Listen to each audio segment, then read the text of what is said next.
Head day fertility అమ్మ అనే పిలుపుకు శ్రీకారం చుట్టండి. పొందండి ఉచిత మొదటి కన్సల్టేషన్, మొదటి స్కాన్. సంప్రదించండి 8880747474.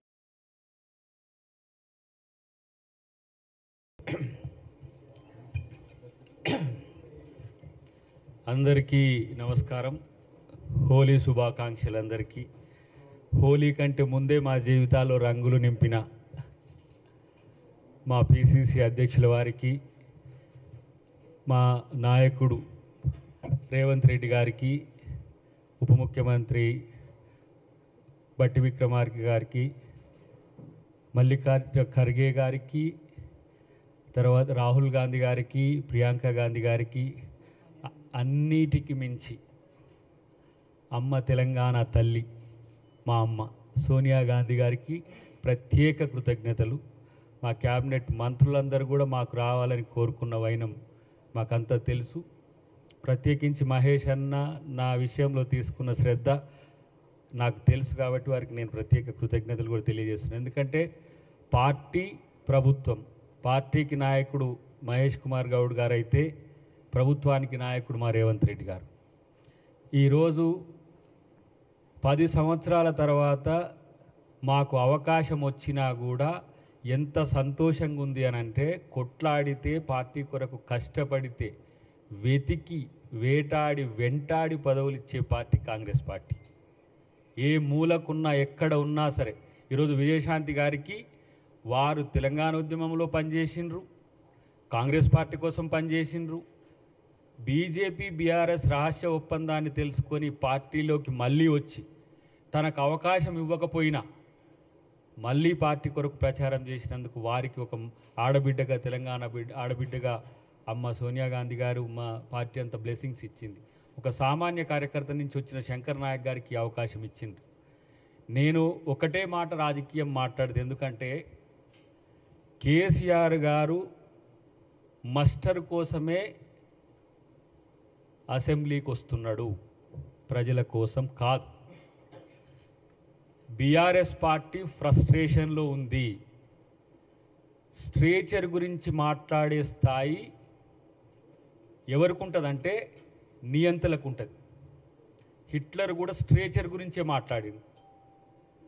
మనుషులంతా సమానమే అనేది ప్రజాస్వామిక భావన. నేను చాలా గొప్ప, నా స్ట్రేచర్ ఉన్న వాళ్ళు ఎవరూ లేరనుకోవడం అనేది అహంభావం. హిట్లర్ కూడా ఏం చేసిండు, గోబెల్ అంటోని అబద్ధాలను ప్రచారం చేయడానికి ఒక మంత్రినే పెట్టిండు. ఇవాళ కేసీఆర్ చేస్తున్నది కూడా అదే. ఇవాళ జగదీష్ రెడ్డి చేసిన పని అదే. ఆయన ఆస్కార్ లెవెల్లో నటిస్తున్నాడు. 9 సంవత్సరాల అధికారంలో ఉండి ఎస్ఎల్బీసీ 8 కిలోమీటర్లు మీరు 300 కోట్లు తవ్వలేదు, మరి మీకు ఏడుపెట్లు వస్తున్నది?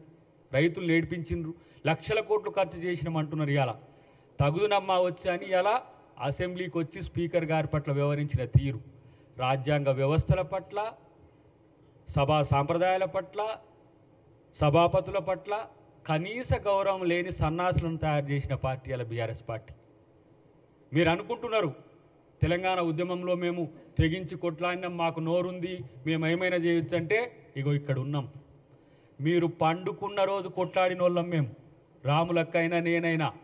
నా పార్టీ తెగించి తెలంగాణనిచ్చి ఒక ఆంధ్రప్రదేశ్లో పార్టీ అధికారాన్ని పోగొట్టుకున్నది, అయినా సరే తెలంగాణనిచ్చిన చరిత్ర కాంగ్రెస్ పార్టీది. మీ త్యాగాలు ఎక్కడున్నాయి?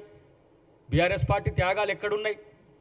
దేశం కొరకు త్యాగాలు ఇచ్చిన కుటుంబం కదా కాంగ్రెస్ పార్టీ. ఇవాళ తన ఆస్తులను సైతం ఇవాళ తాకట్టు పెట్టి ఈ స్వాతంత్రోద్యమానికి సహకరించింది మోతీలాల్ నెహ్రూ గారు. జైలుకు పోయిన జీవితం నెహ్రూ గారిది. చైనా వారి తర్వాత తన జీవితాన్నే ఇలా ఏ విధంగా కుమిలి ఏడ్చి చనిపోయిండో మీకు తెలుసు. నా దేహం ముక్కలైన ఈ దేశాన్ని ముక్కలు కానియనని చెప్పిన ఇందిరాగాంధీ తెగువ కింద మీరు ఎంతరా బాబు.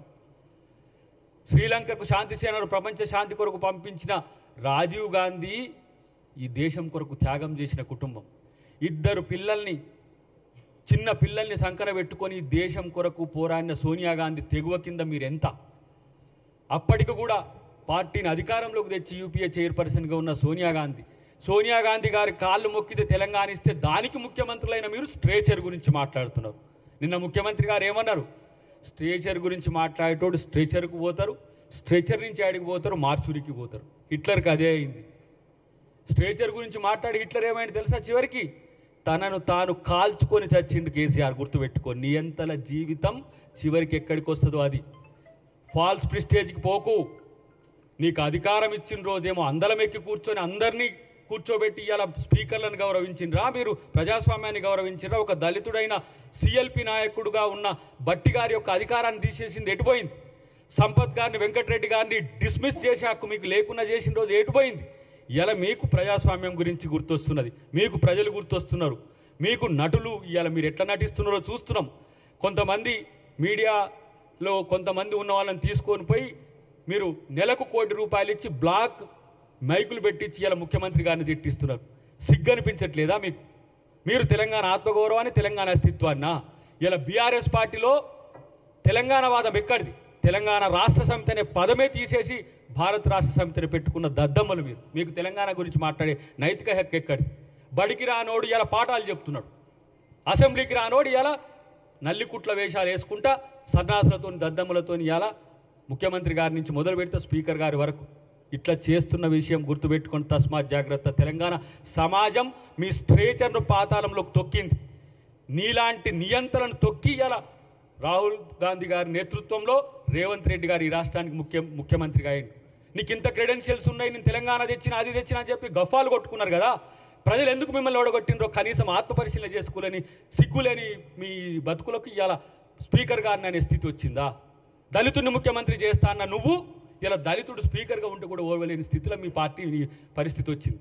కాబట్టి మిత్రులారా, ఈ అవకాశం నాకు పార్టీ సుదీర్ఘకాలం నేను పనిచేసిన తర్వాత నన్ను గౌరవించి నా కుటుంబాన్ని నన్ను ఒక మంచి దృష్టితో చూసి నాకు ఇచ్చింది పార్టీకి. నా సేవలు మహేష్ కుమార్ గౌడ్ గారు ఎప్పుడు ఇచ్చినా నేను పార్టీకి నేను సహకరిస్తూనే ప్రభుత్వంలో తెలంగాణ అమరవీరుల యొక్క ఆకాంక్షల్ని, తెలంగాణ ఉద్యమకారుల యొక్క ఆకాంక్షల్ని, తెలంగాణ సమాజపు ఆకాంక్షల్ని ప్రభుత్వం దృష్టికి తీసుకుపోవడమే కాకుండా పేదల గొంతులుగా, యువత గొంతులుగా, మహిళా ఇతరత్ర ఎవరైతే బాధితుల గొంతులుగా మేము ఉండడానికి ఇలా మేము ముందుకొస్తాం. సామాజిక న్యాయానికి పెద్దపీట వేసే కాంగ్రెస్ పార్టీ. ఎందుకంటే నేను ఆ రోజు కూడా చెప్పిన, చివరిగా ఒక్క మాట చెప్పి ముగిస్తా.